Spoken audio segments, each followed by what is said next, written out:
uma autora portuguesa que eu não lia há anos.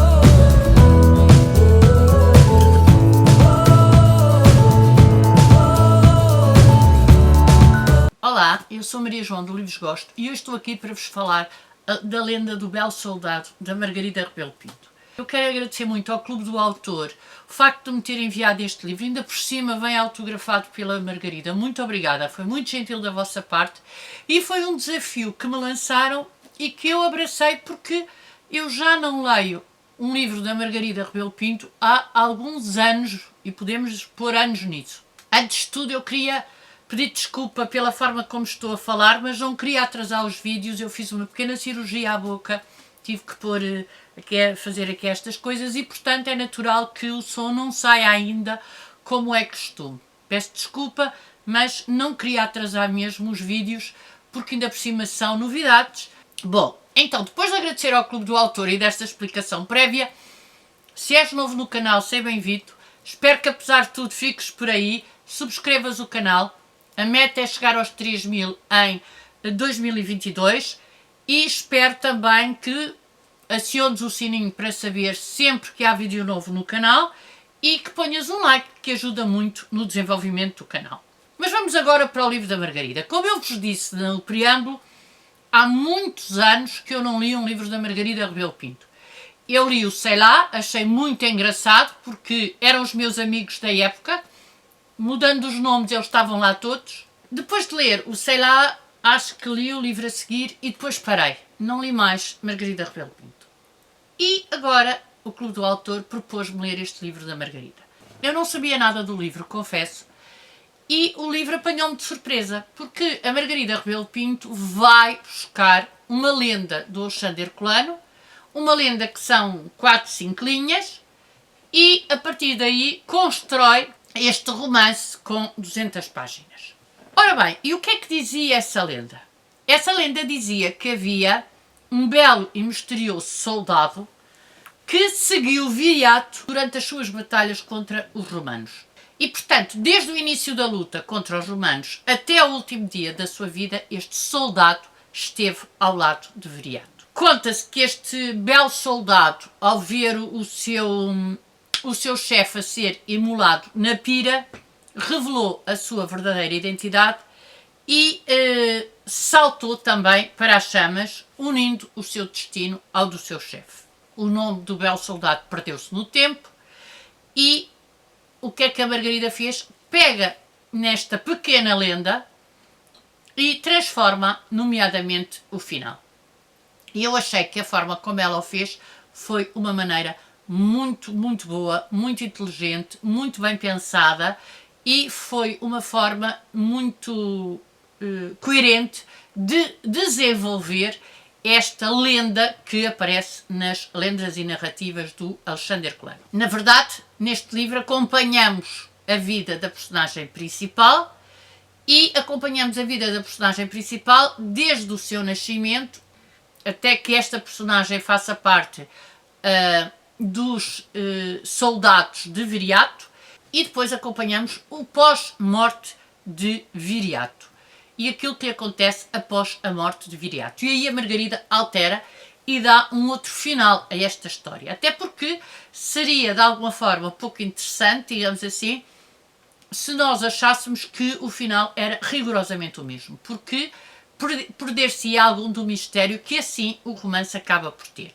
É um texto onde se fala muito de magia e atenção que a magia não é a magia do Harry Potter, é a magia ou a noção de magia que havia naquela altura, ou seja, as curandeiras, mesmo as bruxas, as pessoas que adivinhavam o futuro, as que faziam as mezinhas. Não nos podemos esquecer que estamos a falar de uma época muito lá para trás, estamos a falar da invasão dos romanos à Península Ibérica e o que acontece é que nessa altura a ciência não era nem de perto nem de longe aquilo que é hoje e muitas destas mezinhas acabavam por funcionar como remédios, formas de aliviar dores, etc. Portanto, formas de alguma forma serem curativas. E aí dava-se essa dimensão de magia que a Margarida Rebelo Pinto vai explorar neste livro também de uma forma muito bem feita e de uma forma que eu achei perfeitamente coerente para a época onde se passava a história. É um texto imaginado, obviamente, parte-se de uma lenda de 5 linhas e, portanto, a partir daqui temos toda a imaginação da Margarida a funcionar. Mas eu pareceu-me, pelo menos a mim pareceu-me, que ela acaba por fazer também, ou acabou por fazer também, uma certa pesquisa da época, porque eu não vi nada que me chamasse a atenção ou que achasse que era despropositado para a época que ela estava a retratar. Na verdade, achei que estava muito constante e estava muito correto em relação à romanização e àquilo que nós sabemos da romanização. E atenção que também aquilo que nós sabemos é, de alguma forma, também algo que poderá não ter sido bem assim. Mas aí não há volta a dar. A história faz com os conhecimentos que nós temos e este não é um livro de história, é um romance histórico ou um romance que parte de uma lenda e que pressupõe algum conhecimento histórico devido à época em que se passa. É um texto escrito na primeira pessoa e esta personagem principal é uma personagem principal muito interessante. É uma personagem principal que cria empatia, é uma personagem principal que nos dá os seus sentimentos, que nos dá as suas vivências, que nos dá a imagem de Viriato, que é uma imagem muito interessante e nem tanto, pelo menos que eu tenha conhecimento, nem tanto explorada na nossa história. Se assim não for e for ignorância minha, por favor deixem nos comentários obras sobre Viriato, porque assim de repente eu só me lembro da Voz dos Deuses do João Aguiar. Mas pode ser ignorância minha. Estava eu então a dizer que temos esta personagem que nos encanta e que faz com que o texto também nos encante. Ou seja, a empatia que esta personagem cria com o leitor faz com que nós queiramos saber como é que ela vai resolver alguns dos problemas que tem, como é que ela vai acabar a sua história, como é que ela vai fazer a sua ligação com Viriato, como é que ela vai sobreviver depois, como é que ela vai depois acabar após a morte de Viriato.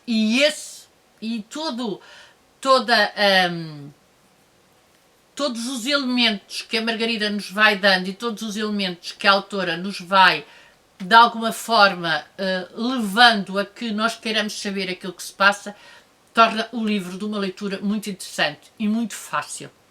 A Margarida escreve bem, a Margarida eu não encontrei problemas de escrita, e neste livro constrói esta personagem que, criando empatia com o leitor, acaba por nos prender também ela ao livro e toda a construção literária, toda a construção do romance é uma construção muito linear e é uma construção muito bem feita, é uma construção que permite, mesmo a um leitor que não é um grande leitor, consiga perceber não só a história com H maiúsculo e aquilo que se passou no tempo de Viriato e toda a problemática da luta contra o Império Romano, mas também a história com H minúsculo que esta personagem acaba por criar com os exércitos de Viriato, com as pessoas que faziam parte da sociedade lusitana naquela altura. E em relação à escrita, a única coisa que eu vou dizer é que achei que o livro estava bem escrito e achei que a Margarida, pelo menos aquilo que eu me recordo, está com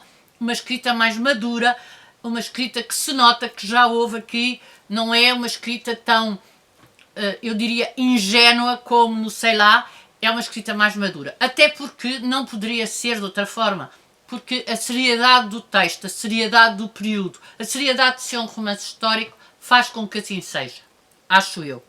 Um último aspecto que eu queria realçar é um aspecto que eu acho que de alguma forma é um ato de coragem, que é o facto da Margarida pegar numa lenda que é um clássico de alguém que é conceituado na história da nossa literatura e atrever-se,